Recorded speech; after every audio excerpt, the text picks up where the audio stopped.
Hi, everyone. Thanks so much for joining us today. My name is Merle Massey. I'm the coordinator of undergraduate research at the University of Saskatchewan. One of the programs that I've set up and run is the SURE program, so Student Undergraduate Research Experience. This is where students can receive co-curricular credit for some of the work that you're probably already doing to practice up and to brush up your research skills. And so the SURE program was launched last summer in the middle of the pandemic. So we've been entirely online the whole time.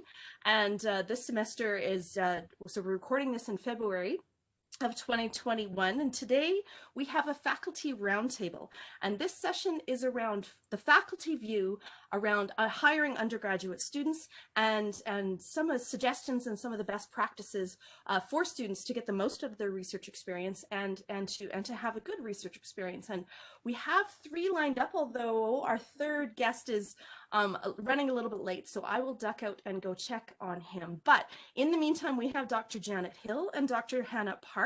And what I'm going to ask them to do is actually, I'll go to Dr. Hill first, ask you to introduce yourself briefly, your department, your research, to talk about a little bit about your experience working with undergraduate student researchers, and then we'll move to Dr. Park.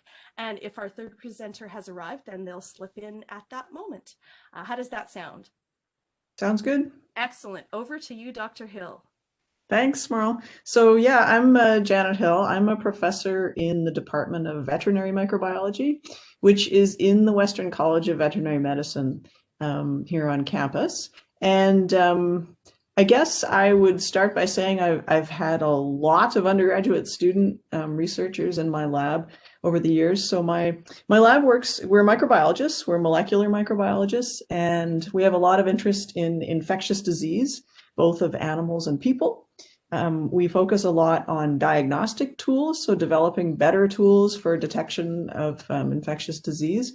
And then the other big part of our research program has to do with microbiomes.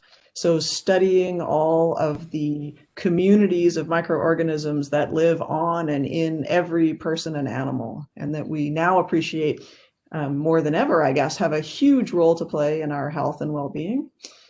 So those are kinds of my sorts of areas of interest. And we, over the years, have brought in a lot of undergrad students. I would say normally a couple every year. I do it for a couple of reasons. One is because, frankly, it's a lot of fun. The students we bring in the summers, especially because they're fresh faces and new ideas and new people to meet, and it really livens up the place, I think.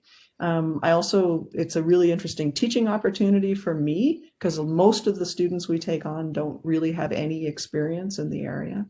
I think the students get a lot out of it as well, based on my records. A lot of the students come away with a publication in the peer-reviewed literature or an opportunity to present their work somewhere. The students I've had in my program have come from, I said, primarily summer students, but also quite a few fourth-year project students, so students doing their a thesis project, usually a full year thing. Those have been from bioinformatics, from health sciences, from ag bio, variety of areas across campus. Summer students from all of those colleges as well as occasionally from the vet school itself. We have a very vibrant summer student program there, but because of my area of research, I don't do clinical work, and so for a lot of our students, it's not as interesting to them to enter into a basic science lab. So yeah, so I'm really glad to be here. I'm looking forward to talking to you about your interests and giving you some, I guess, free advice for whatever that's worth. And I guess I'll pass things over to my a fellow guest here to introduce himself. Am I going next? Yes, you sure are. Thank you. All right, thanks, Dr. Hill. Really a nice introduction. I'm really pleased to be here. My name is Hannah Park. I'm an assistant professor at the accounting department, situated in Edwards School of Business. This is my fourth year after my PhD degree that I earned at back down south from Philadelphia. It was my first full-time job, and as you've seen, I never had any experience of supervising a student in a degree program, although I have sit on a committee giving feedback. I have been giving feedback to either PhD or master's level students. And also I never really had any interaction with the undergrad student outside of the classroom. So there was always like a little bit of this connection between my research and my teaching, because I don't really approach students with a research topic. So one thing that I did like last semester is toward the end of semester, I kind of introduced my research to some of the students. I started with the sending out announcement by summarizing all the coursework we did over the semester, and I summarized my recent research, and I provided some opportunity for students to jump in. Then that's how I got connected with some of the students who found some interest in my research, and that eventually had a couple of twists after that, but that eventually led to my experience with undergrad students who just pursued quite an individual, independent research over the summer. And I, as well as the student, quite enjoyed it. And I guess I can share some of the experience. So my research is on the competition between amateurs and professionals in working at the financial market. So one of my research is how amateur forecasters of the corporate earnings and macroeconomic indicators really give a competitive pressure to professionals, and how does it really shape the market that wasn't really possible without any amateurs, without any digital platform. So that was my basic research. But the area I work in is like accounting is part of the business discipline. Most of the time, it really requires a couple of years of the actual industry experience. So it was very hard for undergrad students to jump on. And the opportunity I see for the undergrad student, it really depends on the discipline. I see for students is that students are really, just like following my research, students are not really professional researchers yet. And students have a fresh idea, as Dr. Hill suggested. And also, students are really free from a lot of incentives. As a professional researcher, looking at myself, although I claim to be independent, and my view should be independent of all the economic incentives and professional incentives I have, but still I'm not entirely free. I have a huge pressure to publish like almost every year, almost every 6 months or so. And that really confines my view, and also there are limited things that I can do in the research community. But not like me, the undergrad student has not only they have a fresh look, but they have really freedom to pursue what's really most interesting to them. So how does it really help in advancing academic knowledge? I can provide a few examples. One is free from any incentive to publish it right away. So what does it make a difference? As a professional researcher, I really need to come up with some idea that all of my colleagues would be acceptable for many of my colleagues, right? And it's got to be there are some constraints. It's got to be a little bit of mainstream. It needs to have some unique ideas. And then if anything is really useful, as for example, for your own life or local community, so there might be some opportunity, really a huge need for reproducing high quality research for a specific community, industry, or different countries. But that's something that I cannot really pursue wholeheartedly, because that's going to limit some of the potential contribution of research. So that might be happening not necessarily in other fields, but that's happening in some of the social science fields like business or accounting. And if you are an undergrad student and you can learn from the best research published in top tier journal, or the most influential research that is really providing great insight on business or how we should do accounting, how we govern our organization, you can take the best research and conduct the research activity following the best design, and probably you will learn something that is not just helpful for you. You can say you have done replicate or reproduced one of the greatest research in the field, and that's going to be also helpful for local community, often overlooked by the mainstream researchers. And the one study I had done with my student is going into the amateur sports league in Canada, Western Hockey League and the AHL and other hockey leagues in different levels. And how were they doing in terms of pandemic or last 5 years in terms of the financial stability? So it's drawn upon long-standing research in non-financial value. How how a nonprofits should be running their organization slightly different than a for-profit corporation. And there are many different metrics used to evaluate those nonprofits. Well, it's a really important piece of research, but like everybody seems to pretend. If I talk to those topics to my fellow researchers, unless I'm talking to sports economists, that topic, everyone will kind of pretend they know everything already. So there's no really passion for really conducting research in depth. And meanwhile, things are really lost. We have no idea what's going to happen if you abruptly discontinue the amateur league. What's going to be the impact? What's going to be the financial impact? What's going to be the benefit lost to community? And those were addressed by a student research. And is it really a successful academic publication? No, not really even close. But at least we had the opportunity to actually talk to some of the people in the community, commissioners in the hockey leagues, and we were able to talk to some of the journalists. So we had, we were able to reap some intrinsic values. Did it really enhance my reputation of me as a researcher? No, not at all. But the student also told me that he realized that money is not really everything. That one is not really driving force behind this amateur sports league. And that was something I wasn't able to address in the classroom.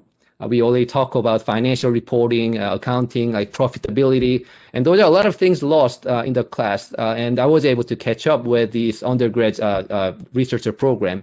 So I'm so grateful, and I hope to provide some of the support to many students down the road. So another thing that I might be taking too much of time, but another thing that I want to kind of share is that it was quite an interesting relationship. It was not research done by a direct supervision from me. And so it was more likely a directed study. It didn't really provide a supervision. It wasn't really a professional relationship.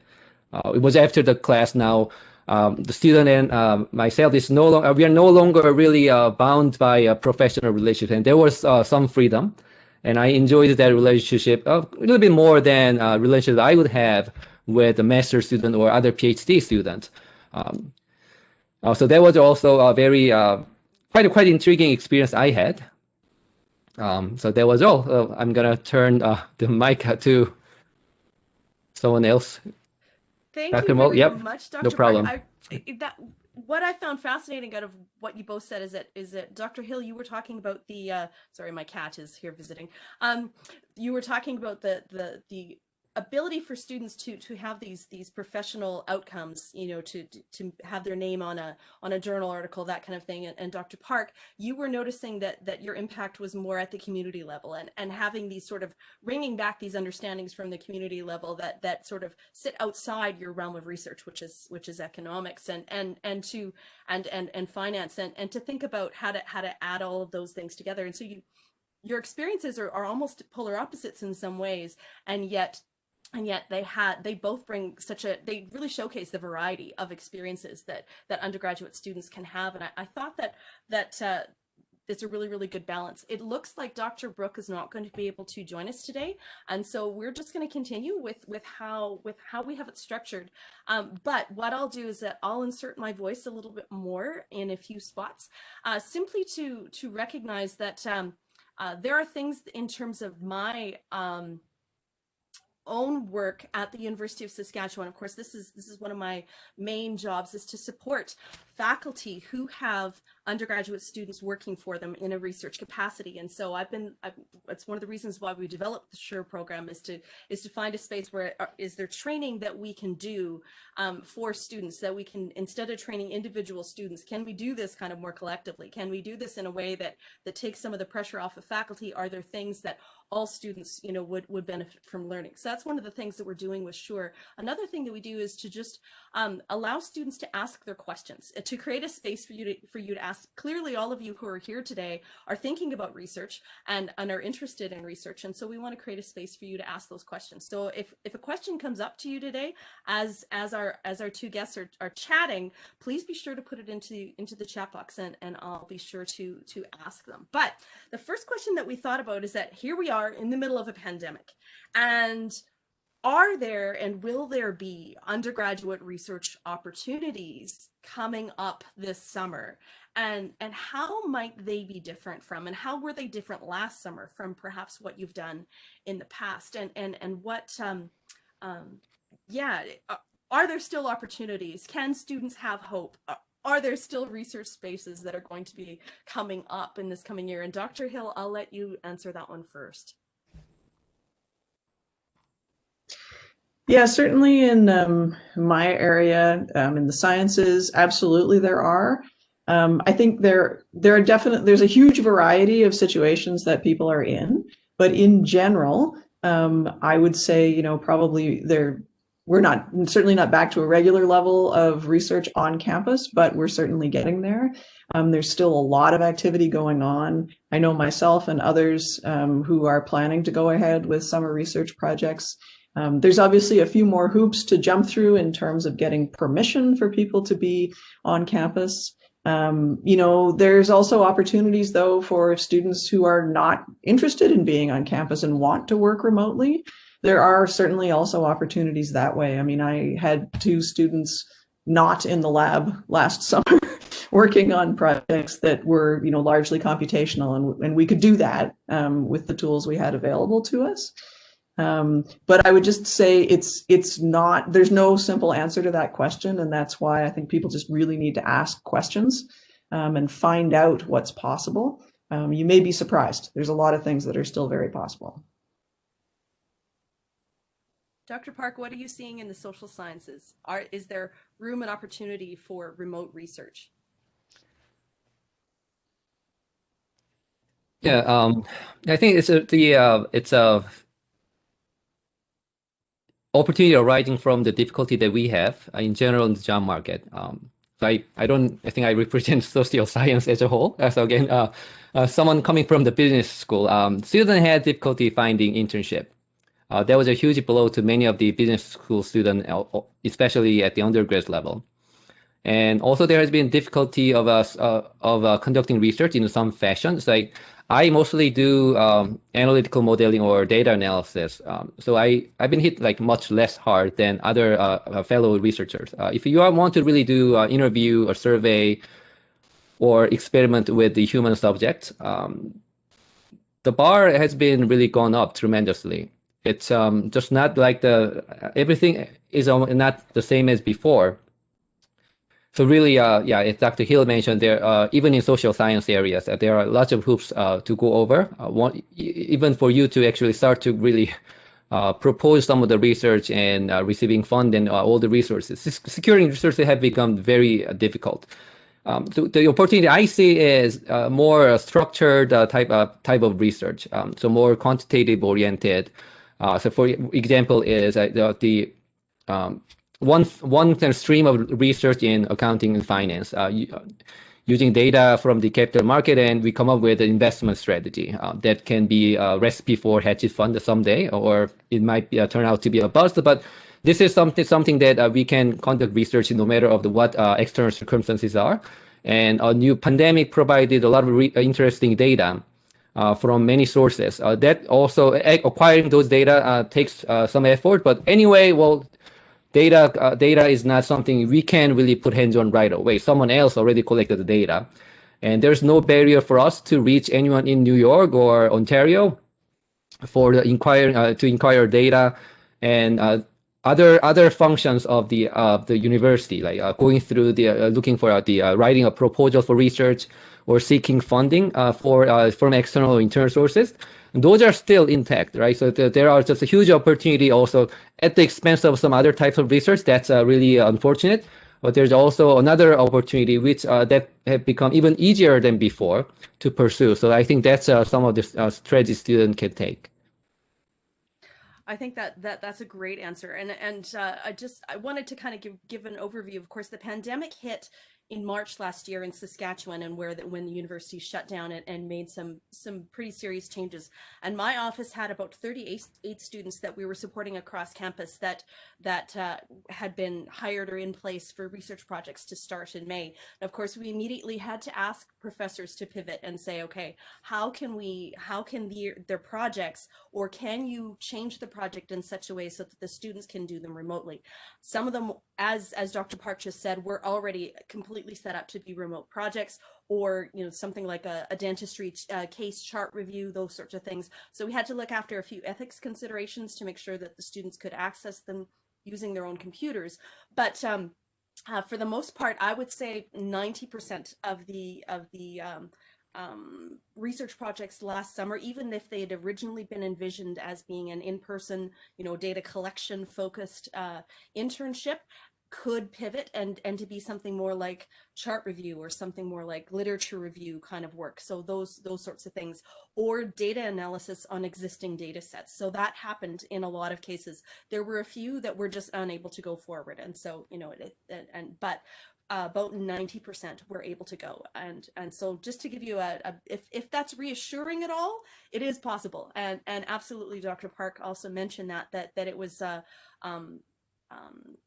some things were a lot more easy to pivot, and Dr. Hill pointed out that the university has been slowly reopening a lot of the research spaces on campus. And so if you happen to be a student who is allowed to do research on campus, then that is still going forward, and is going forward more strongly than ever. So yeah, good to see. Thank you very much.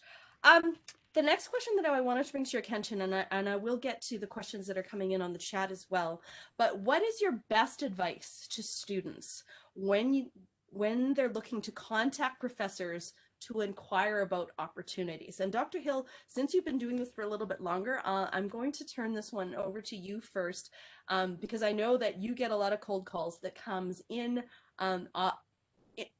your email, and so I thought I'd hand this one to you first. Yeah, I mean, there's all the basic things about contacting anyone that you don't know for the first time. Just basic rules around how to make a phone call or write an email, which is usually the primary way people get in touch. Back in the good old days when we were on campus, sometimes students would come up to you after classes to ask questions about research. But I guess the point I'd like to make is know before you contact them what you want, and say what you want. Be clear about what you want, right? Are you looking for a 4-month summer research opportunity? Are you looking for a thesis project? Do you want to work in the lab? Are you more interested in, like, what kinds of research do you want to do? Just to be clear about what your expectations are, because if it does go beyond that first contact and you actually end up having a conversation with a potential supervisor, those are the kind of things they want to know. So it's challenging to think about that, but don't just in a panic contact a bunch of people and say, oh, hey, can I work for you for the summer? Without really thinking through, okay, why am I doing this? Like, what do I want out of this experience? And being really upfront about it. I think a lot of the time students feel like they shouldn't say what they want. But I encourage you to think in the opposite direction, that it helps me help a student achieve their goals if I know what those are. But if I think that you're coming to work for me because, I don't know, you want your name on a publication, or you want to get into vet school, or you want to learn a specific technique, and it turns out that's not at all what you're interested in, then, we're wasting our time, right? So I think knowing what you want is important, and saying it out loud. Yeah. And introduce yourself. I get a number all the time. I get emails from people saying, hi, can I come work in your lab? And you haven't told me who you are. For those of you who are using non-university email addresses, I don't even know if you're a student at the University of Saskatchewan. So take the time to say, I'm a second-year student in whatever area, and I'm interested in the following. So it's that basic stuff to just make it clear. And personal as well, targeted. Please don't send me, hey, prof, because that gets deleted. It really does. I mean, do your homework, and we can talk more about approaching people in detail, but I think think that's kind of the message. Be specific, be clear, and make it very clear what you want. Why are you contacting me? Dr. Park, I don't know if you've had as many students cold calling you, but still it's an interesting question, and you have a different perspective on it. How would you suggest that what's your best advice for students in contacting a professor?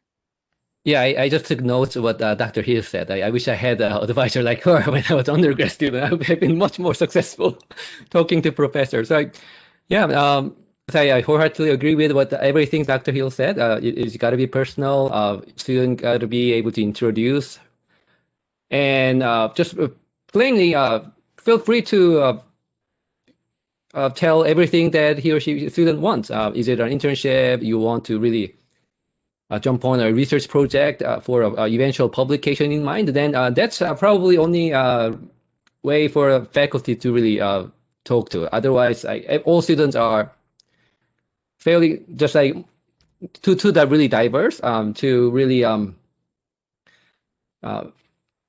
really just like apply from the perspective of faculty. It's just like, difficult to really figure out how to really proceed a conversation with the students.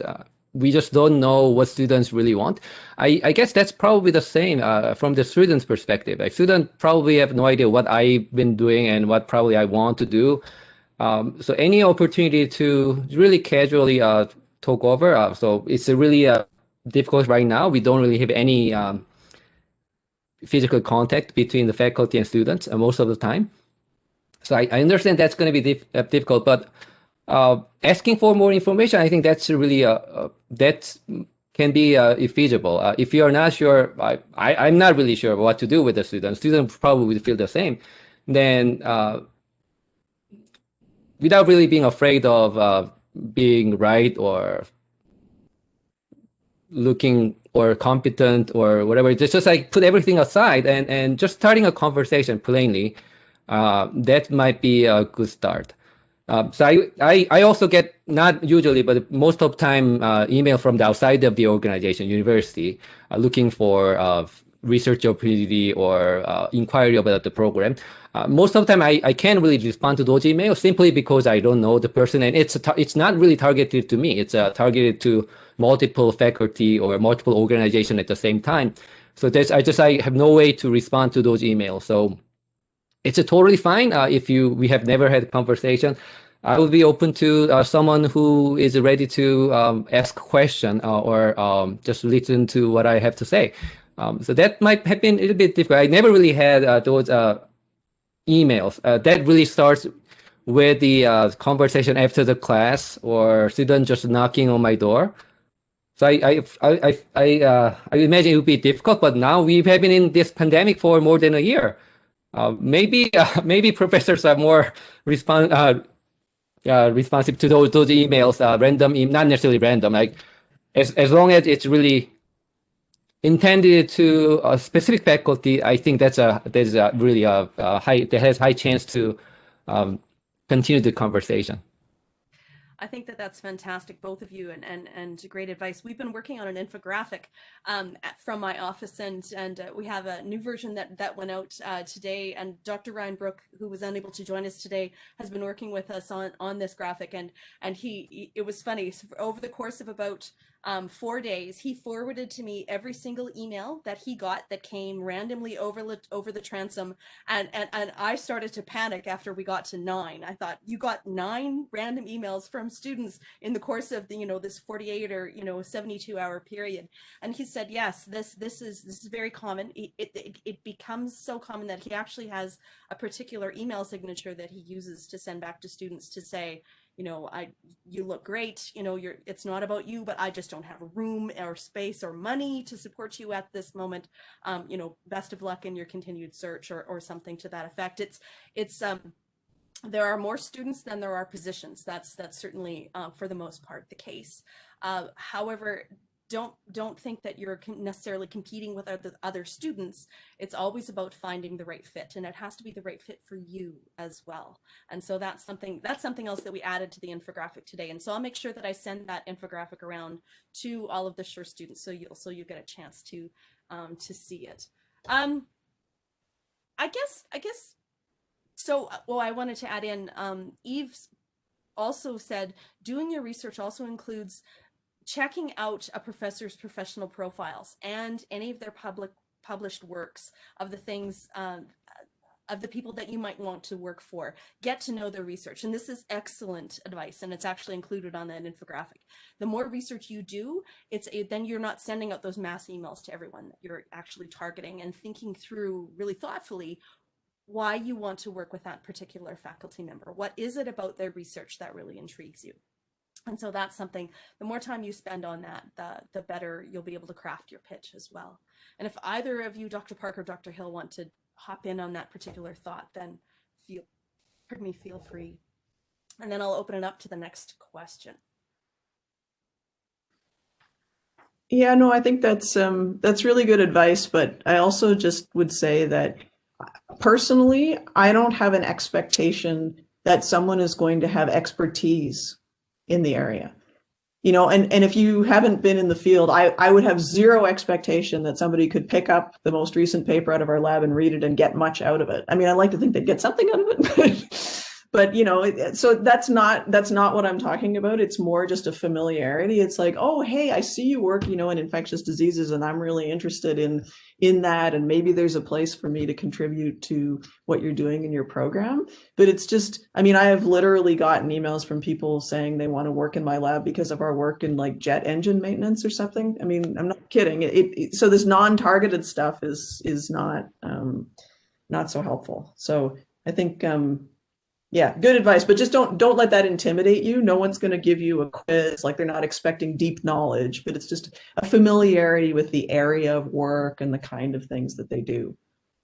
I think that's an absolutely excellent rejoinder, and it reminds us that your undergraduate students, none of the faculty expect you to be coming in knowing everything that you need to know. They're expecting you to be coming in with a whole other skill set around learning and being interested, which is actually a good segue into our next question, which is what skill sets and abilities would most help students to become better undergraduate researchers? And this isn't necessarily about pipetting or understanding Python or that kind of thing, but what are those skill sets that help students the most when they enter research? Dr. Park, do you want to take that one first? It's such a quite a difficult question. So I always provide myself in two different situations. One, if you are going to be, let's say you're going to be a professional researcher, let's say that's the goal, like pursuing, continuing your study in your major or related field. If you want to go to the other programs after the undergrad degree, if you have PhD in mind, then you really have to. You are really competing with someone with years of job experience and at least 5 or 6 years of training, and maybe 1 or 2 recent publication. So, if that is your competition, the horizon, that you have to look for that's automatically extended to 5 to 10 years. If that is your goal, then the skill set is kind of long-term perspective. Then you should immediately start to plan your career path beyond the undergrad program. So getting 100% in some of the core courses should not be your goal anymore. So it's a totally different game being played after that. If you are looking for simply an experience, and you may have also other career paths in mind. So again, I'm from business, and typical career paths from the business school students. You may be there are some job related to research, credit analyst, financial analyst, consultant, or simply doing the accounting, the job in local industry. There is some of the research skill set you need to acquire in undergrad degree. So I don't really speak for any other discipline because there are deficiencies or in curriculum inevitably. And for those students who want to have some research experience, the only thing you need is a writing skill that will get you writing about like longer than something like 10 pages of double space. So some of the it's not really it's not applicable to many other humanity or other discipline students. But if you, I'm meeting with business school students. Writing skills are fine, but the kind of the endurance to read any document longer than 10 or 20 pages, that is probably the most required skill set to have some meaningful experience.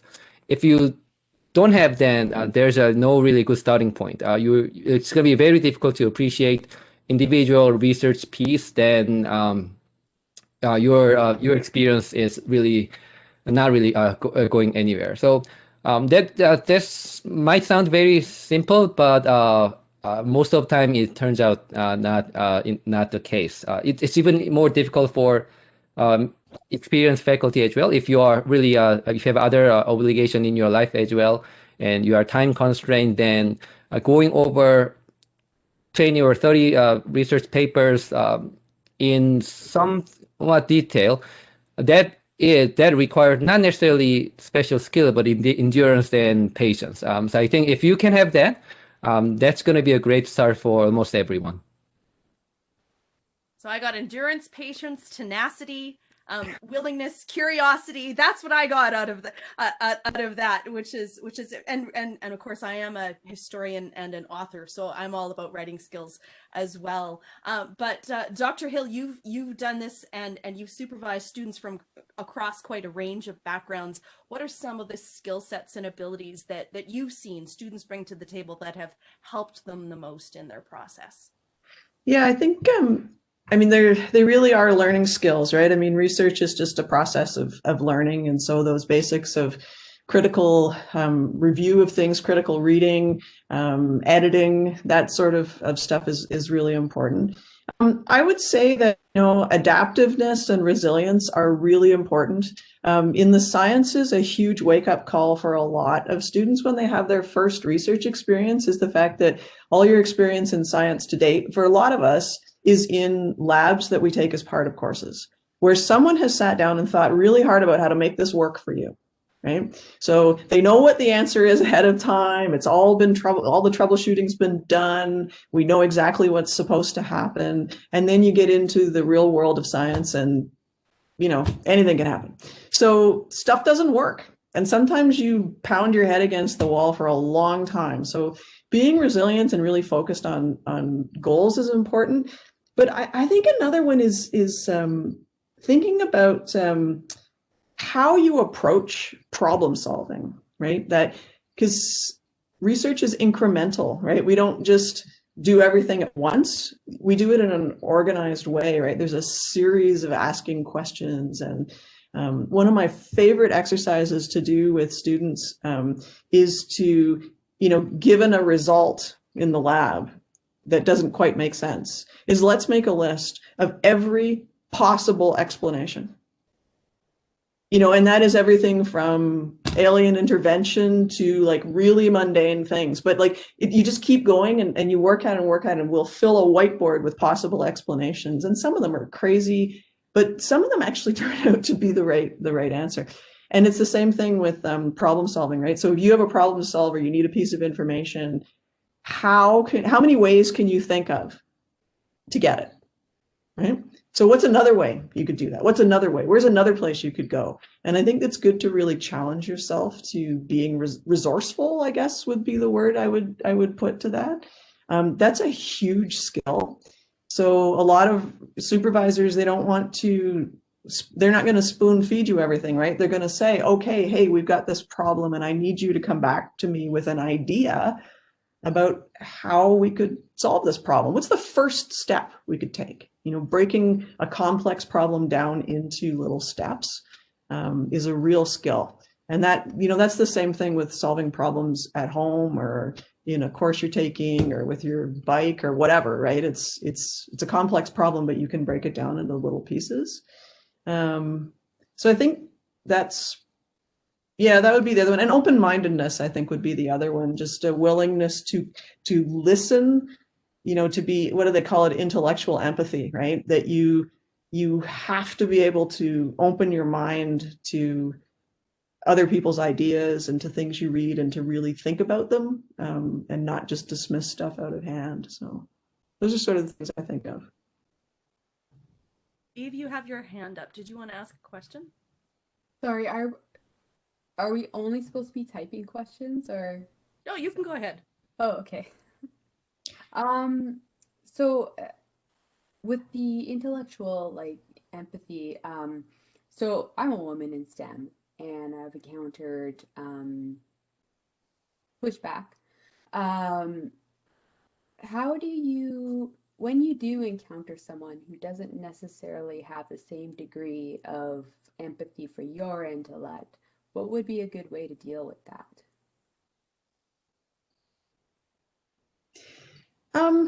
I don't know. I mean, I think in science, like you should be constantly in a state of of criticism, right? You are being criticized, you criticize other people. And so I think just trying to, in my work, I've worked really hard to try and build a place, an environment where people feel like they can talk about their ideas and not have those problems, right? And I know that's not an answer to your question, but I think it is in some ways it's a reminder though about something that I don't know whether we'll get to or not, but when you're looking for opportunities for research is to really think about what you want out of the experience, but also what kind of environment do you want to work in? What kind of people do you want to work with? If you're shopping for a supervisor, it's a two-way street, right? Supervisor picks student, but student picks supervisor too. And if you're not on the same, you don't have the same expectations, like, if you're talking about the problem you're mentioning is something that, it is one of those things, those warning signs that you can look for is, am I joining your lab because I'm just going to sit back and do what you tell me to do, or are you actually interested in my ideas? So yeah, there's no easy answer to that, unfortunately. And you will run into, you're going to run into people like that throughout your career. And sometimes you can help nudge them a little, and sometimes you just have to find someone else to interact with. I think that raises a really important question. So when this infographic that I was talking about that we've been putting together around how to approach a supervisor, my friend Lee Markin over in the Writing Center pointed out that this was a gap, that this was something that our original draft was missing, which was that students have some agency too, and quite a bit. And when you're having those conversations and those discussions with that potential supervisor, and you're trying to make sure that you're a fit, instead of changing yourself to fit the position, make sure that it's the right fit for you. So if your hackles raise over something, or there's something about it that gives you pause, take a step back and make sure that, really evaluate, because that supervisor relationship, whether it's the 4-month, summer internship, whether it's an honors project, whatever it is, that supervisor student relationship really matters. And yeah, so pay attention to yourself as well, and realize that if your hackles go up, there might be a reason, and you should really think about that. Hannah, I can see you nodding your head on that one. Yeah, it really struck me. So paying attention to yourself, that is something probably, well, we cannot really say it as a skill set, but it's kind of a safe state of mind or attitude. That so we all understand research is almost all the time, it's really hard. So it's not just about fit, it's whether you are willing to continue your work. Is it whether you're willing to continue to spend more time despite all the other things in your life. So if you want to be a really successful researcher in one way or another, I think you have to look into yourself, and you got to find out some topic or task that you have a compelling reason to do better than alternative view or others. If that doesn't happen, then someone will surely do a better job than you, and you're not going to be able to get reward, and you will have hard time really pushing yourself to the finishing line. So I don't know how to express it. It's not really, it's not just a skill, but it's just finding your niche, or so that's might be. It's not necessarily about the undergrad student. I think it's for every researcher. You have just one reason. There should be a reason to spend additional 2 hours instead of maybe talking to your mother or dad after a day. There should be really enough reason to do something. That's really hard to find, because it's nobody will give you any reward or recognition for a very long time or many occasions. It's you who need to really find a reason to continue what you do, find something you love out of your work. So that might be the most important, or if it can differentiate between successful or unsuccessful research. I think that's probably the most important thing. I think the concept of tenacity and really, sticking through something, I think that there is much to be said for that as well. And as you said, and that tenacity is easier. There's a lot more hooks to find. There's more Velcro if you're doing something that you're actually interested in. So it's easier to stick when it's something that you're interested in. I wanted to bring in a couple of the questions, keeping in mind the time, it's 4:18. I wanted to bring in a couple of the questions that came through in the chat. And one is, can international students participate in research? Keeping in mind, especially this year, they won't be present physically at the university. Either one of you, jump in. I mean, there are lots of opportunities for international undergrad students in research. I have an undergrad student right now who's an international student, and for students, there are some who are here, there are some who are not. Again, any of those options that are available for remote learning, there may be a possibility of doing something. It doesn't hurt to ask. It's possible. Yeah, from my perspective, as long as all the administrative hurdle can be overcome with the help of the people like Dr. Massey and everyone, that should be possible. I actually prefer working with someone who's living in a different time zone. Then I can work during my day. Then after a good night of sleep, I can receive feedback from my co-author colleagues. So that's a really excellent way to continue to push your research. I think that's a really fascinating perspective, that yes, working with international colleagues gives you that space and time, even if it's just 6 hours or 12 hours before you have to respond, and that allows you to really think about the question and the issues just that much better. And so that's an interesting perspective. I hadn't thought about that, but absolutely, what you do have to be, though, is that you have to be a University of Saskatchewan student if you want to be doing research with a University of Saskatchewan researcher, unless you go through. So the College of Graduate Studies does have the ability to accept visiting research students for the summer, and so we do have that ability. Usually it's a little bit more of an exception status. There aren't hundreds of them, but there are some every year. And so if that's you, if you're a non-University of Saskatchewan student, but you do wish to work specifically with a University of Saskatchewan faculty and they have room for you and you've negotiated that, then we do have the ability. But for the most part, yes, you might be an international student, but you do need to have some kind of affiliation with the University of Saskatchewan. Another good question that came in is, are there ever opportunities to research outside of your major? For example, one of my physics mentors used his degree on Wall Street for a while, and his story was fascinating. So basically, are concentration crossovers a possibility, and what might that look like? Sure, why not? I see no issue with. I mean, it depends, right? If you have a supervisor who has a very specific skill set they have in mind, and you really need to have taken third-year organic chemistry in order to be successful in this project, then maybe if you're an English major, that's not going to be a good fit. But there are lots of other cases where there might be. So again, if you have an idea and you have an interest, why not ask the question? Make that professional approach and just ask.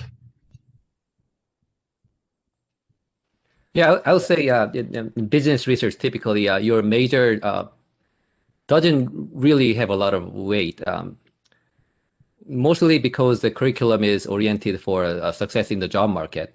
Research skill is really different. It's something that you need to earn from somewhere else, from your self-study or taking courses from other majors, and bringing your life experience. That's going to probably more important than a successful completion of a degree. So I say many faculty in business discipline will welcome the student from another discipline depending on the project and opportunities. So no one can really say anything for sure. So for those students, probably the best way is to find any opportunity, talk to somebody doing work that you are interested in. Which actually is an excellent segue into the next question, which is, what are some of the best ways to find research opportunities? We mentioned inquiring directly to professors about opportunities, but would the USass Career Link be another way? And are there other ways to find research opportunities across campus? I will 100% confess I don't know what the USass Career Link is, so I'm going to say I can't answer that part of the question. I suspect word of mouth and knowledge about, sometimes people will post stuff for sure, but as Merle was saying earlier, in a lot of disciplines, there's more students often than there are positions, and you get so many inquiries that you don't really tend to advertise.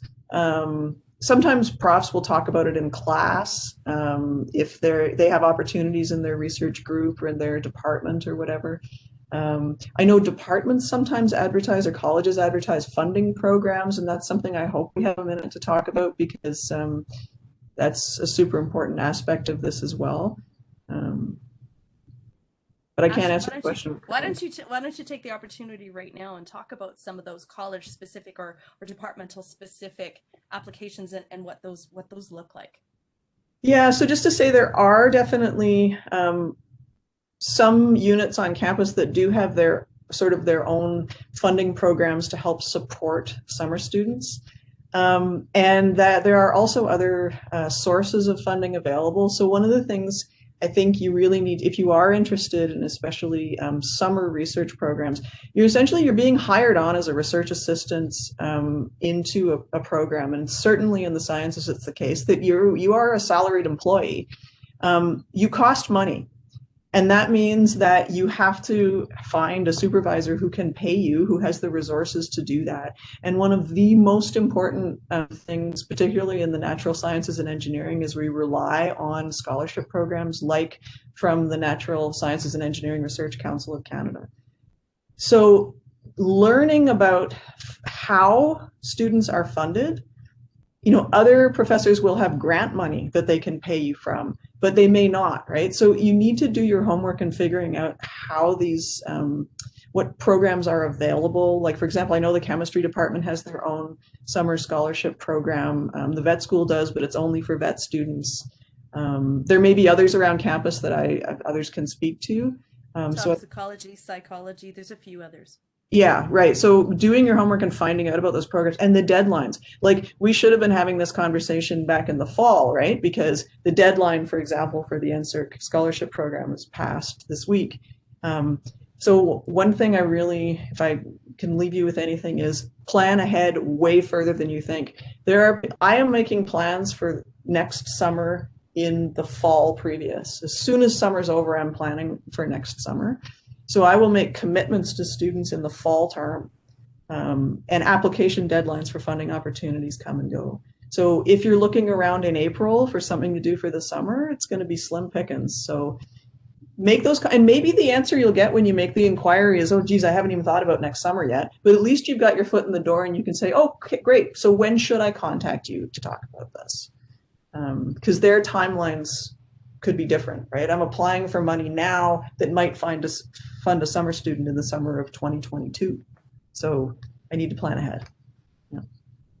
And it's absolutely, and just there are some funding opportunities. The one that normally comes through my office, that's usually allocated in January, is held up at the moment, and so we're not going to be able to do anything about that until March, which is a huge problem in so many different directions. But unfortunately, sometimes that happens, and so sometimes, on the off chance an opportunity does come up in sort of March, April, but anybody who's in the SURE program, I'll be sure to let you know. So yeah, one of the other questions that came through, and this one comes through a lot, is, does your GPA, your grade average, how much does that affect your chances of getting a summer position?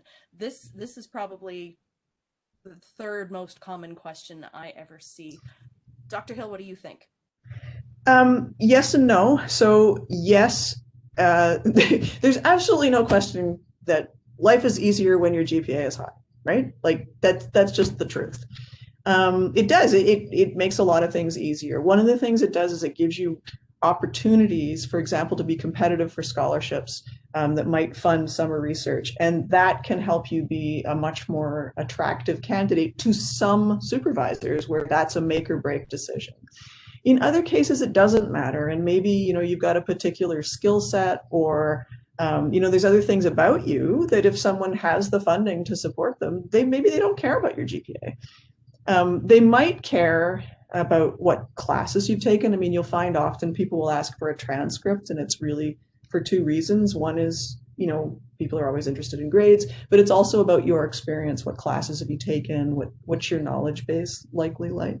So yeah, sure, it makes a difference, but it's not a deal breaker. So don't let that stop you from looking for opportunities, because they're out there for sure. Dr. Park's doing a lot of head nodding. So nothing to add. Like it's entirely entirely in agreement. Yeah, absolutely. It's true. Yes, there are lots of professors who might take a look, but they might be looking at your outside skills as well. Like, so someone who, let's say that on the side, you've decided to take up Python programming just because you're a gamer or you're just interested. It shows that you have the ability to develop these outside interests, or that you have a skill set that maybe no one else in their lab has. And so, be forthright about those sort of outside skill sets that you might be developing, because you never know when that might be the hook that lands you a particular position. Eve put in the chat that Canada Job Bank right now also has tons of university positions listed for other universities. So if you don't have luck at the U of S, there are other positions sort of across Canada.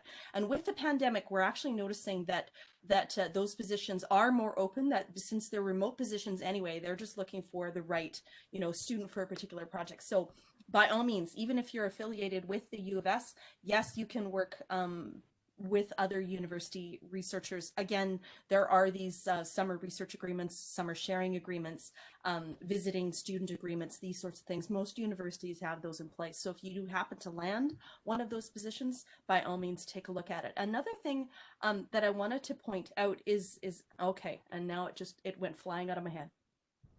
I'm sure it will come back. I don't remember what it was, but I'm sure that it's really important and it will come back. I am respectful of time and know that it's 4:30, and I try and aim these for about an hour. Do Dr. Park, Dr. Hill, do you have any final thoughts around undergraduate research that we haven't touched yet?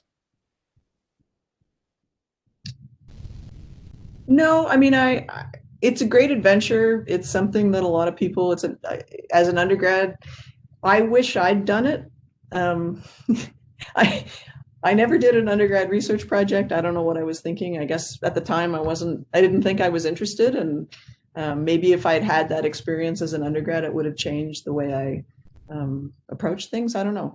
You'll get out of it what you put into it. If you're really interested and you're passionate about it, and, be persistent. Looking for a position is challenging, and it's full of, obstacles, right? So you just have to be persistent about it, and network. Like, talk to people about their experiences, learn about the university, right? Like, get out of your college building and take a look at what else is going on, because you will find really interesting things in corners of campus that might not have even occurred to you. So I'm always surprised by how little people know about what goes on outside their buildings. So, yeah.